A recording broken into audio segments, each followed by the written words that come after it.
네, 오늘은 룻기서 4장 1절로 12절 말씀을 통해서 축복의 통로라는 제목으로 은혜를 나누도록 하겠습니다.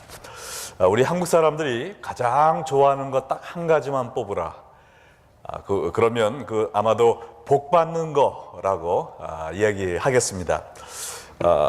이 복이란 글자가 한국에 가면은 어디나 다 깔려 있는 것 같아요. 네, 가구에도 있죠. 이불보에도 있죠. 하물며 숟가락에도 한자로 복이라고 써 있습니다. 새해를 시작할 때 뭐라고 인사하죠? 새해 복 많이 받으세요. 이렇게 다 인사하고 새해를 시작하고요. 교회 안 다니는 분들도 하나님의 축복 받으시기 바랍니다 하면은 싫어하는 사람 하나도 없어요. 다 좋아합니다. 교인들이 기도해 주세요라고 기도하면 목회자가 꼭 기도할 때 축복이란 말을 써서 기도해야 됩니다. 그렇지 않으면 서운해하세요. 자, 그래서 복 받는 게 나쁜 게 아닙니다. 하나님도 여러분을 복 주기 원하시고 오늘 미스파 찬양 집회에 오신 모든 분들 하나님의 축복 충만히 받으시기를 축원합니다. 아멘. 네.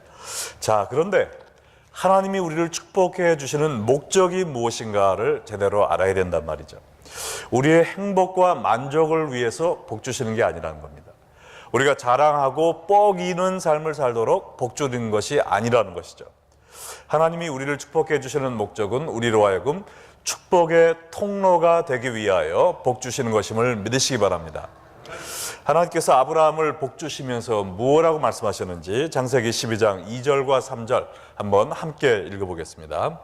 내가 너로 큰 민족을 이루고 네게 복을 주어 내 이름을 창대하게 하리니 너는 복이 될지라. 너를 축복하는 자에게는 내가 복을 내리고 너를 저주하는 자에게는 내가 저주하리니 땅의 모든 족속이 너로 말미암아 복을 얻을 것이라 하신지라. 자, 하나님이 아브라함을 복 주시고 창대하게 하신 궁극적인 목적이 뭐라고요? 그로 하여금 복이 되게 하기 위함이라 그랬습니다. 누구에게 복이 되라고요? 아브라함 가족과 친지들 뿐 아니라 땅의 모든 족속에게 복이 되는 삶을 살라고 축복을 해주셨다라는 겁니다. 자, 여러분들 가운데 나는 하나님께 복을 많이 받았습니다라고 자부하시는 분들 아멘으로 화답하시기 바랍니다. 네, 거의 모든 분들이 지금 아멘으로 답하셨는데요. 여러분에게 제가 질문을 하나 하겠습니다. 하나님이 여러분들에게 주신 복으로 다른 사람들을 어떻게 축복하셨습니까? 여러분을 통해서 나는 참 복을 많이 받았다라고 고백할 수 있는 분들이 몇 명이나 될까요? 우리 레이크뷰 언약교회 성도들은 축복을 받는 것으로 만족하지 말고 하나님의 축복을 온 땅에 흘려보내는 그러한 참된 복된 삶을 사시기를 주 예수의 이름으로 축원합니다. 자, 그러면 우리가 어떻게 하면 축복의 통로로 살 수 있을까요? 오늘 본문인 룻기서 4장 1절로 12절을 통해 나오미와 룻의 가정의 축복의 통로가 된 보아스의 이야기를 살펴보면서 우리도 어떻게 남에게 복을 나누는 삶을 살 수 있는지 배워보도록 하겠습니다. 오늘 본문을 통해서 우리가 배우는 첫 번째 교훈은 축복의 통로가 되는 사람이 누구냐? 바로 타인의 축복을 위해 나를 희생하는 사람이라는 것입니다. 한번 따라해 볼까요? 타인의 축복을 위해 나를 희생하는 사람. 젊은 과부 룻이 시어머니의 분부대로 타작 마당에서 자고 있던 친족 보아스의 잠자리에 들어가서 당신의 옷깃으로 나를 덮으소서라고 호소하였을 때 보아스가 뭐라고 대답했었죠? 그는 자신이 룻의 기업 물을 자임을 깨닫고 나보다 더 가까운 친족이 있으니 그의 의향을 물어보고 그가 만약에 거절하면 내가 너를 책임지겠다. 너의 가문을 떠맡겠다라고 이야기를 했습니다. 그리고 그 약속을 이행하기 위해 곧바로 한 행동이 오늘 바로 4장 1절과 2절에 나와 있습니다. 보아스가 성문으로 올라가서 거기에 앉아 있더니 마침 보아스가 말하던 기업 물을 자가 지나가는지라. 보아스가 그에게 이르되 아무개여 이리로 와서 앉으라 하니 그가 와서 앉음에 보아스가 그 성읍 장로 10명을 정하여 이르되 당신들은 여기 앉으라 하니 그들이 앉음에 그 당시 모든 성읍의 사람들은 성문을 통해서 출입을 했습니다. 그래서 사람을 찾으려면 셀폰도 없죠, 마이크도 없죠. 성문으로 가는 겁니다. 거기에 가면 모든 사람을 다 만날 수가 있는 거예요. 그리고 성문 앞에 넓은 장소는 백성들의 모임 장소로 사용되었는데요. 특별히 그 고을의 장로들을 모시고 법적인 문제를 해결하기 위해 재판을 할 때 바로 그 자리에서 사람들이 모였습니다. 그래서 보아스는 그곳에서 자기보다 더 가까운 그 친족을 찾기 위해서 앉아 있다가 그 사람을 만나게 되었고, 또 성읍 장로 10명도 앉아주세요라고 한 후에 이제 나오미 가정에 대한 일을 결정짓는 회의를 시작한 것입니다. 자, 근데 이 보아스보다 더 가까운 친족의 이름이 뭐라고 지금 써 있습니까? 1절에 보니까 뭐라고 써 있죠? 성은 아시오, 이름은 무게인가요? 아, 무게. 네, 네. 진짜 이름일까요? 아닐까요? 아니죠. 네. 이 사람이 다른 이름이 있었겠죠. 그리고 보아스가 이 사람의 이름을 알았을까요? 몰랐을까요? 가까운 친족이니까 알았겠죠. 보아스는 이 사람을, 그 사람의 이름을 부르며 칭했을 겁니다. 그러나 성경이 기록될 때 그 사람의 이름은 기록되지 않았어요. 그죠? 아무개, 성경의 이름을 기록할 가치도 없는 사람으로 성경은 취급했다는 것입니다. 그 이유를 조금 후에 다시 살펴보겠고요. 일단 3절과 4절의 말씀을 통해서 우리가 그 회의 내용을 한번 보겠습니다. 보아스가 그 기업 물을 자에게 이르되 모압 지방에서 돌아온 나오미가 우리 형제 엘리멜렉의 소유지를 팔려 함으로 내가 여기 앉은 이들과 내 백성의 장로들 앞에서 그것을 사라고 내게 말하여 알게 하려 하였노라. 만일 내가 물으려면 물으려니와 만일 내가 물으지 아니하려거든 내게 구하여 알게 하라. 내 다음은 나요. 그 외에는 물을 자가 없느니라 하니 그가 이르되 내가 물으리라 하는지라. 자, 여기에 기업 물을 자라고 했는데요. 이것은 영어로 kinsman redeemer라는 말입니다. 그 말은 그의 친족을 구원하는 자라는 뜻이죠. 친족을 구원하는 자. 자, 가까운 친척이 생활이 어려워서 땅을 팔게 되면 제일 먼저 그 땅을 사주어서 다른 족속에게 넘어가지 않도록 해주는 것이 바로 이 기업 물을 자의 역할이었습니다. 또 친족이 억울한 일을 당하면 그 원수의 손에서 구해주는 것, 이것도 이 기업 물을 자의 역할이었어요. 또 자식도 없이 남편이 일찍 죽으면 그 대가 끊어지지 않도록 그 친척을 아내로 받아들여 대를 이어주는 것, 그것도 이 기업 물을 자의 역할이었다는 것이죠. 그래서 보아스는 먼저 이 기업 물을 자에게 나오미가 팔려고 내놓은 그 나오미의 남편 엘리멜렉의 땅을 사겠느냐라고 물어보는 겁니다. 당신이 죄 1순위 기업 물을 자이니 당신이 엘리멜렉의 땅을 사려면 사고 사지 않겠거든 내가 사겠다라고 이야기를 한 것입니다. 그때 이 제 1순위 기업 물을 자가 사겠다고 했습니까? 안 사겠다고 했습니까? 예, 여기 있잖아요. 예. 4절 마지막 밑에 내가 물으리라. 예. 기업을 물으겠다. 내가 사주겠다 이 말입니다. 예. 하겠다 그랬어요. 자, 그 당시에 땅을 사면요, 그 땅이 영원히 내 소유가 되는 것이 아니라 50년이 지나 희년이 되면 그 땅 원래 주인에게 돌려줘야 됐어요. 그러나 이 기업 물을 자로서 땅을 사게 되면 그 기업 물을 그 원래 주인은 이미 죽었기 때문에 그 땅이 영원히 내 거가 되는 거죠. 예, 그러므로 기업 물을 자로서 가까운 친족의 땅을 사는 것은 아주 경제적으로 이익이 되는 일이었습니다. 그러니까 이 사람은 두 번 생각도 하지 않고 그래 물론 내가 그 땅을 사야지 하고 대답을 한 거예요. 근데 보아스가 5, 6절에서 이 거래에 대한 한 가지 중요한 조건을 더 이야기를 합니다. 보아스가 이르되 내가 나오미의 손에서 그 밭을 사는 날에 곧 죽은 자의 아내 모압 여인 룻에게서 사서 그 죽은 자의 기업을 그의 이름으로 세워야 할지니라 하니 그 기업 물을 자가 이르되 나는 내 기업에 손해가 있을까 하여 나를 위하여 물으지 못하노니 내가 물을 것을 네가 물으라. 나는 물으지 못하겠노라 하는지라. 자, 이 사람이 나오미의 기업을 무르기 위해서는 그의 밭을 사는 것뿐만 아니라 자식 없는 룻을 이 아내로 맞아들어서 그 대를 이어줘야 된다라는 이야기를 듣고 조금 전만 해도 한다고 그랬는데 슬그머니 이 꽁무니를 뺐습니다. 그 이유가 뭐냐? 만약 룻과 결혼해 아이를 갖게 되면 그 아이는 이 사람의 아이가 아닌 거예요. 죽은 룻의 남편의 아이가 돼서 막 성도 그 집안 성이 되고 나는 그냥 대만 이어주도록 해주는 겁니다. 그러면 내가 조금 전에 산 그 땅, 기업 물을 자가 없어서 내 것이 될 뻔했던 그 땅이 그 아이가 태어남으로 말미암아 그 땅이 누구한테 가게 될까요? 그 아이한테 가게 되는 거죠. 그러니까 결국에는 그 땅을 사서 고스란히 넘겨줘야 되는 거예요. 그러니까 이 사람이 계산이 빠른 사람이라서 내가 손해날 짓을 왜 하냐, 안 한다라고 지금 이렇게 나오는 겁니다. 자, 내게 이익이 될 때는 하지만 나에게 손해가 될 때는 하지 않겠다. 무슨 생각입니까? 남에게 축복이 되는 삶이 아니라 나의 축복을 악착같이 나 혼자만 갖겠다는 생각이죠. 이 사람은 나는 내가 지켜야 돼.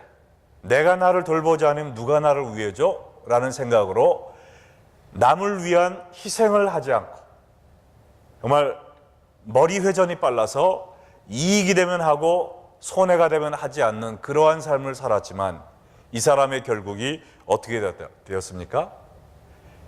비록 눈에 보이는 이익은 취했을지 모르지만 하나님 보시기에는 어떤 사람이 되었어요? 남에게 축복을 나눠주지 못하고 자기 혼자 자기 대에서 축복의 대가 끊어지는 아무 가치 없는 삶을 산 쓸모없는 인간이 되었다는 거예요. 그래서 성경에서 이름조차 언급할 필요가 없는 그러한 이기주의적인 아주 불행한 삶을 마감하게 되었다는 것입니다. 그와 반면에 보아스는 어떤 결정을 내렸습니까? 자신이 제2순위 기업 물을 자이므로 룻을 아내로 받아들일 필요가 없었음에도 불구하고 당신이 이 일을 하지 않으면 내가 하겠다라고 자청을 했잖아요. 불쌍한 롯을 축복하기 위해 분명히 이것은 경제적으로 나에게 손해가 되는 일임을 알면서도 남을 축복하기 위해 내가 희생하고 손해보는 삶을 살겠다라고 한 것입니다. 여러분은 어떠한 삶을 살고 계십니까? 축복의 통로가 되기 위하여 내가 희생을 치르는 그러한 삶을 살고 계십니까?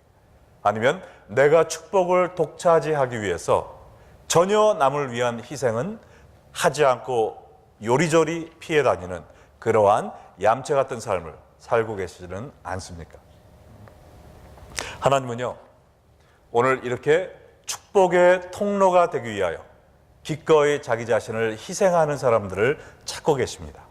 그리고 이러한 사람들을 통하여 놀라운 하나님의 나라를 건설하고 계심을 믿으시기 바랍니다. 자, 사진 한번 보여드릴게요. 전라북도 금제 가시면 금산교회라는 교회가 지금도 서 있습니다. 100년도 넘는 오랜 세월 전에 세워졌는데 그래서 기역자로 세워졌어요. 왜냐하면 이때는 어떤 시대였느냐? 남녀 7세 부동석 시대입니다. 그래서 남자들은 한쪽에 가서 예배드리고 여자들은 또 다른 쪽에 가서 예배드리고 목사님은 어디 설까요? 딱 중간에서. 그래서 이쪽 보면 여성도들, 저쪽 보면 남성도들. 그러나 서로는 볼 수 없는 그 시대였습니다. 네. 자, 그때 지어진 교회인데요. 지금도 이렇게 건재하고 있고 한국에 성지순례 갈 만한 장소가 있어요. 근데 한국의 성지순례 가는 장소 중에 하나로 지금도 자리매김을 하고 있다는 거죠. 뭐냐? 바로 여기에 섬김의 종인 조덕삼 장로님이 계셨었기 때문입니다. 자, 이 조덕삼 장로님이 집사였을 때 자기 집에 머슴이 있었습니다. 그 머슴의 이름이 바로 여러분 이 사진 오른쪽에 보는 이자익 목사라는 분이에요. 그 당시에는 목사가 아니었죠. 근데 이 머슴이 예수를 믿게 됐어요. 같은 교회를 섬기게 되었습니다. 둘 다 집사가 되었어요. 장로 선출할 날이 왔는데 이 두 명이 후보로 나간 겁니다. 그 지역에서 아주 가장 큰 부자였던 이 조덕삼 집사님과 그 집에서 머슴살이를 하던 이자익 집사님이 두 명이 딱 장로 입후보를 한 거예요. 자, 선출을 했는데 누가 됐을까요? 조덕삼 장로님이 됐으면 이 얘기를 안 했겠죠. 바로 이 머슴이 자기의 주인을 누르고 장로가 떡 된 거예요. 사람들이 그냥 머리에 쥐가 났겠죠. 이거 이 일을 어떡하지? 저 조덕삼 집사님이 시험 받겠네. 그러지 않았겠습니까? 그때 이 조덕삼 집사님이 앞으로 뚜벅뚜벅 걸어 나와서 하는 말이, 여러분들 정말 현명한 결정을 내리셨습니다. 이 이자익 집사님이 비록 저희 집에서 낮은 위치에서 일을 하고 계시지만 영적으로는 저보다 훨씬 더 성숙한 하나님의 종입니다. 여러분이 이분을 장로로 선출하신 거에 대해서 저는 너무나도 기쁘게 생각합니다. 비록 이분이 저희 집에서 일하는 분이지만 저는 여러분 앞에서 오늘 선언합니다. 이분을 저희 교회 장로님으로 제가 열심히 모시고 섬기겠습니다. 여러분도 이분을 잘 섬겨주시기 바랍니다. 이게 하기 쉬운 얘기입니까? 정말 하기 힘든 일이에요. 그럼에도 불구하고 이분은 남에게 축복을 부어주기 위해서 자기가 겸손히 모든 것을 희생하는 그러한 삶을 살았던 거예요. 이자익 집사님이 장로가 되었습니다. 근데 보니까 하나님의 은혜가 같이 거하는 거예요. 그래서 이 조덕삼 집사님이 이분은 신학교를 가야 되겠다. 그래서 신학교 가는 걸 권했습니다. 그리고 자기가 이 학자금 100%를 다 대준 거예요. 그리고 이분이 신학에서 공부할 동안에 자기도 장로가 됐습니다. 장로가 돼가지고 처음 한 일이 뭐냐? 이자익 전도사님이 신학교를 졸업했을 때 그 교회 2대 담임 목사님으로 모셨어요. 그래서 이 자기의 머슴을 살던 그 사람을 자신의 담임 목사님으로 섬기며 함께 동역했다는 겁니다. 그래서 이자익 목사님이 나중에 대전 신학교를 세워서 신학교 총장이 되었고요. 그리고 그 당시는 지금처럼 장로교가 막 나눠진 게 아니라 하나밖에 없는 그 장로교 교단의 총회장으로, 한국 전체 총회장으로 3번을 역임하면서 정말 한국교회의 기둥과 같은 역할을 할 수 있는 그런 놀라운 거목으로 성장하게 됐다는 것이죠. 만약에 이 조덕삼 장로님이 그러한 겸손한, 정말 남을 축복하기 위해 모든 것을 내려놓는 그러한 삶을 실천하지 않았다면 아마도 이자익 목사님이란 인물이 나올 수가 없었을 겁니다. 그러나 그의 겸손과 희생으로 인해 이렇게 한국교회를 이끌어갈 수 있는 놀라운 역할을 감당하는 이런 인물이 태어나게 또 배출되게 되었다는 것이죠. 정말 이것이 바로 축복의 통로의 삶을 사는 사람인 줄로 믿습니다. 여러분도 정말 내가 어떻게 하면 더 사람들한테 잘 보일까? 어떻게 하면 사람들이 나를 더 훌륭하다고 생각할까? 어떻게 하면 더 관심을 많이 끌고 더 많이 칭찬을 받을까? 그것을 생각하는 것이 아니라 내가 어떻게 하면 저분을 더 세워줄까? 저분을 더 높여줄까? 저분을 더 세워드릴까? 저분이 더 귀한 인물로 성장할 수 있도록 내가 밑거름이 되어줄까? 이러한 남을 축복하기 위해 내가 희생하는 삶을 사는 축복의 통로가 되는 여러분 되시기를 주의 이름으로 축원합니다. 자, 두 번째로 축복의 통로가 되는 사람들은 어떤 사람이냐? 타인의 영생을 위해 나를 헌신하는 사람입니다. 따라해 볼까요? 타인의 영생을 위해 나를 헌신하는 사람이다. 자, 7, 8절 보시겠습니다.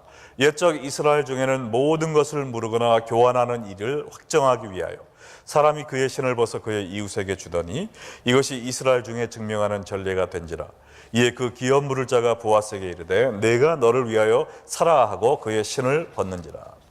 자, 이 첫째 고엘, 기업 물을 자가 이제 히브리어는 고엘인데요. 그 고엘의 의무를 보아스에게 떠넘기자 이 보아스는 이 사람과 이 고엘의 의무를 명확히 하기 위한 의식을 거행합니다. 신발 주기 의식이에요. 왜냐면 그 당시에는 이 땅을 재는 것이 발로 이렇게, 여러분도 옛날에 그 땅 따먹기 하고 막 그럴 때 이런 거 하지 않으셨어요? 예. 많이 해보셨잖아요, 이런 거. 예, 저도 이런 거 많이 해봤거든요. 그것처럼 신발을 신고 걸어가면서 내 땅을 이렇게 쟀기 때문에 신발을 벗는 행위가 뭐냐? 바로 나는 이 땅을 소유할 권리를 포기한다. 땅을 팔 때 그렇게 하는 겁니다. 예, 그래서 신발을 벗으면서 이 소유권이 내게 없다라는 것을 이야기한 거죠. 그러면서 하는 말이 뭐예요? 이 사람이 이 땅을 네가, 지금 보아스한테 얘기합니다. 너를 위하여 사라라고 얘기합니다. 자기는 이 땅 사면은 나한테 손해가 나니까 안 해라고 하면서 너는 이 땅 너를 위해 사, 이거 사면 좋을 거야. 예. 보아스가 마음 바뀔까봐 지금 얄팍한 상술로 지금 꼬이는 거예요. 예. 아주 훤히 들여다 보이는 아주 얄팍한 상술 아닙니까? 네. 그러나 보아스는 자기의 이익을 위해서 산 것이 아닙니다. 자기의 이익을 따지는 사람이라면 이걸 사지 않았겠죠.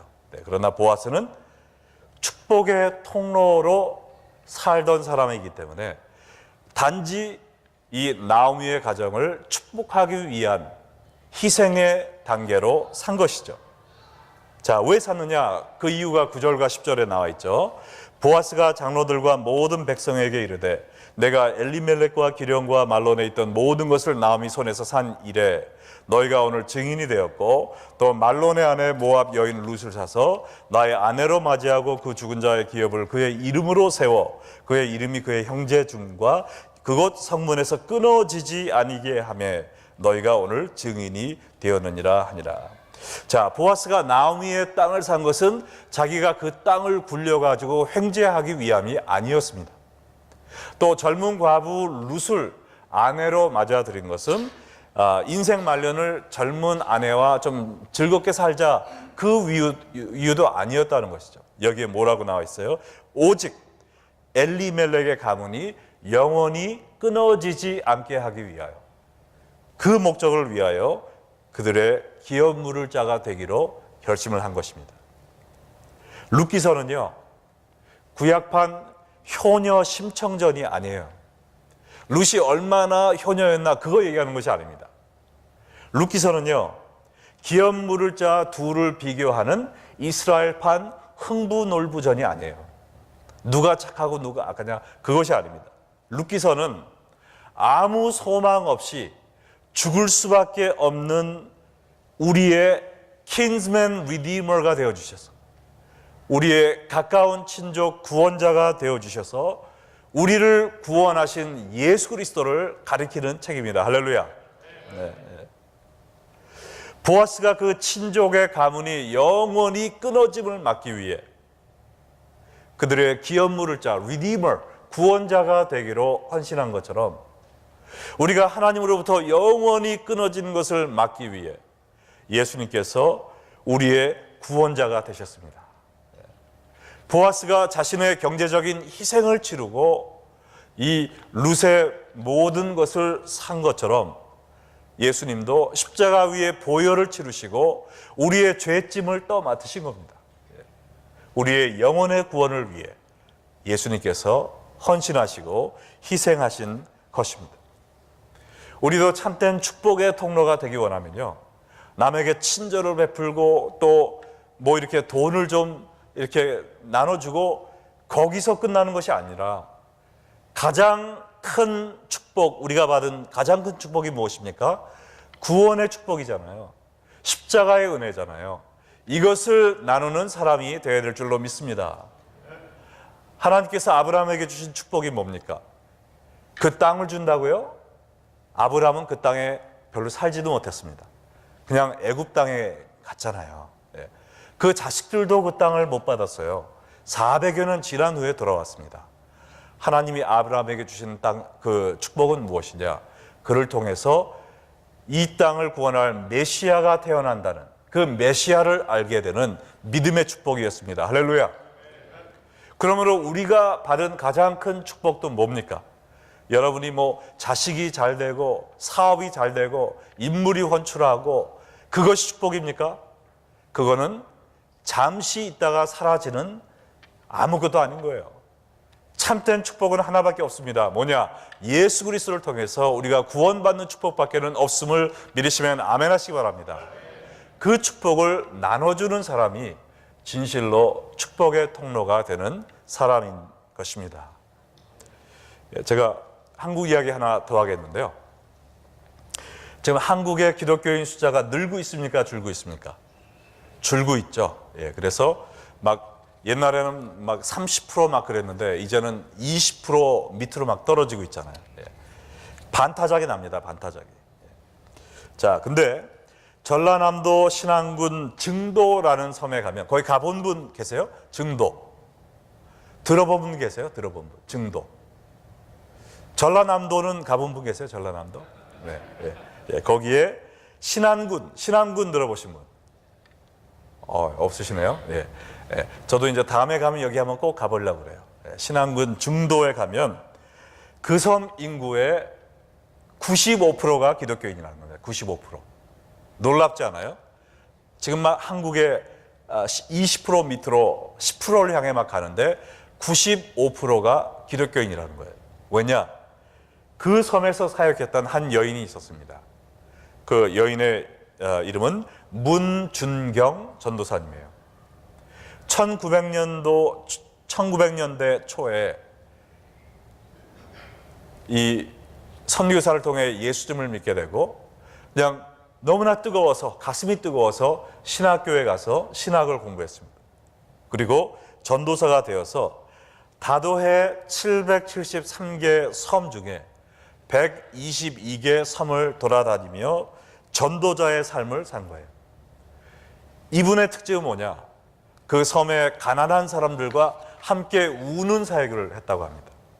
그들의 아픔을 자기의 아픔으로 껴안고 정말 상처난 사람들을 입으로 고름을 빨아주면서 자기의 얼마 안 되는 재산 다 팔아서 그 사람들 먹여주면서 복음을 전하면서 그들과 함께 울고 웃고 그러한 삶을 살면서 삶을 통해 예수님의 복음을 전파한 거예요. 그로 인해 수많은 사람들이 예수님을 믿게 됐다는 겁니다. 공산당들에게 죽창으로 찔려서 순교하는 그 순간까지 그 섬 사람들을 위해서 100% 희생하며 헌신하며 복음을 전해가지고 지금도 여기에 가면은 95%의 섬 주민들이 그 한 명의 전도자의 삶을 통해서 그의 외친 복음을 통해서 아직도 거의 모든 사람이 예수 그리스도를 나의 구주로 시인하고 있다는 것입니다. 놀랍지 않습니까? 이 여인을 통해서 한국을 이끌어가는 놀라운 인물들이 또 많이 배출됐다는 거예요. CCC 총재였던 김중곤 목사님도 그분의 사역을 통해서 예수 믿고 나왔고요. 유명한 부흥사인 이만신 목사님, 그리고 조직신학의 권위자인 신복윤 교수님 같은 분들이 이 한 여인을 통해서 예수 믿고 한국 교회의 리더가 되었고 지금 그 섬 주민의 95%가 예수님을 믿고 있다는 사실입니다. 이분이 진실로 축복의 통로의 삶을 사신 분인 줄로 믿습니다. 정말 여러분의 삶을 통해서 가장 중요한 아름다운 열매 우리가 남겨야 될 게 뭔가요? 나를 통해 예수 그리스도를 구세주로 믿게 되는 그러한 분들이 많이 생기기를 주 예수의 이름으로 축원합니다. 정말 우리 교인들 제가 너무나 감사한 것은 이 전도의 뜨거운 열정을 품고 계신 분들이 너무 많아요. 그래서 그냥 어디 가든지 예수님 얘기하고 또 교회로 인도하기 원하고 그래서 뭐 우리 교회 날마다 지금 매주마다 얼마나 많은 분들이 오고 계십니까? 이분들이 그냥 온 게 아니에요. 여러분들의 기도로 또 전도에 또 복음의 씨앗을 뿌림으로 말미암아 이분들이 오셔서 예수님과 교제를 시작하고 또 새롭게 주님을 만나서 정말 복된 영적인 삶을 살고 있지 않습니까? 이것이 바로 축복의 통로의 삶임을 믿으시면 아멘 하시기 바랍니다. 아멘. 자, 마지막으로요. 축복의 통로에 사는 사람들은 하나님의 은총으로 보상을 받는 사람입니다. 따라해 볼까요? 하나님의 은총으로 보상받는 사람. 자, 보아스의 말을 들은 성문에 있던 백성들과 장로들이 이제는 하나님의 이름으로 이 사람을 막 축복하기 시작합니다. 이 사람은 이걸 바란 게 아니에요. 그저 남을 축복하기 원하는 하나님의 도구로 사용되려고 했는데 자기도 기대치도 못했던, 상상치도 못했던 축복을 막 받게 되는 거예요. 11절과 12절 함께 읽어보겠습니다. 성문에 있는 모든 백성과 장로들이 이르되 우리가 증인이 되나니 여호와께서 내 집에 들어가는 여인으로 이스라엘의 집을 세운 라헬과 레아 두 사람과 같게 하시고 내가 에브라스에서 유력하고 베들레헴에서 유명하게 하시기를 원하며 여호와께서 이 젊은 여자로 말미암아 내게 상속자를 주사 내 집이 다말이 유다에게 낳아준 베레스의 집과 같게 하시기를 원하노라. 자, 보아스에게 세 가지의 축복을 줍니다. 하나님이 너 집에 들어간 여인 룻이죠. 룻이 라헬과 레아가 같이 되길 원하노라. 라헬과 레아가 누굽니까? 야곱의 아내잖아요. 이스라엘 12지파의 그 조상들을 낳은 여인이에요. 이스라엘의 정말 이 기둥 역할을 한 이 12아들을 낳은 아내처럼 룻이 이스라엘의 차세대 지도자들을 낳게 되는 아름다운 여인이 되기를 원한다. 얼마나 큰 축복입니까? 두 번째, 보아스를 이 에브랏과 베들레헴에서 유력하고 유명하게 하시기를 원한다. 이 에브랏은 베들레헴의 옛날 이름이거든요. 남을 축복하기 위해 자기의 모든 것을 헌신하고 희생하는 이 사람, 하나님께서 굽어 살펴주셔서 이 사람에게 더 큰 축복을 부어주시기를 원하나이다. 온 동네 사람이 축복하기 시작한 겁니다. 세 번째, 보아스의 집안이 다말이 유다에게 낳아준 베레스의 집과 같게 하시길 원하라. 이 유다와 다말의 이야기가 좀 아리송하지만은 이 기업 물을 자의 후손으로 지금 태어난 사람이 베레스고 이 베레스를 통해 베들레헴에 있는 모든 거의 사람들이 이 후손으로 된 겁니다. 그래서 또한 예수님이 누구의 자손으로 태어나신다고 그랬어요? 메시아가 유다의 자손으로 태어난다고 그랬잖아요. 그러므로 이 유다의 자손인 베레스와 같이 그러한 자가 너희 집에서 태어나기 원한다라는 것은 이들이 알지 못하고 한 말인 줄도 모르겠지만은 너의 집안을 통해서 메시아가 탄생하기를 원한다는 그러한 놀라운 예언이었어요. 그러한 축복이었습니다. 이 말대로 예수님은 이 룻의 계통을 통해서 태어나시게 되겠고요. 이 보아스도 바로 이스라엘의 가장 훌륭한 다윗 왕의 증조 할아버지가 되는 상상도 못할 그러한 축복을 경험하게 된 것입니다. 자기는 모든 것을 희생하고 내려놓는다고 했어요. 하나님의 기쁨이 되기 위하여 남을 축복하기 위해 주님이 주신 축복으로 남을 얼싸안기 위해 내 모든 것을 포기한다고 했어요. 그러나 하나님은 그러한 자를 그냥 내버려 두지 않으셨습니다. 오히려 그를 더 축복하셨습니다. 그의 자손을 통해 이 세상에 구세주가 오게 하셨어요. 우리는 하나님이 우리에게 주시는 것보다 하나님께 더 많이 드릴 수가 없어요. 영어는 we cannot outgive God 이렇게 얘기하죠.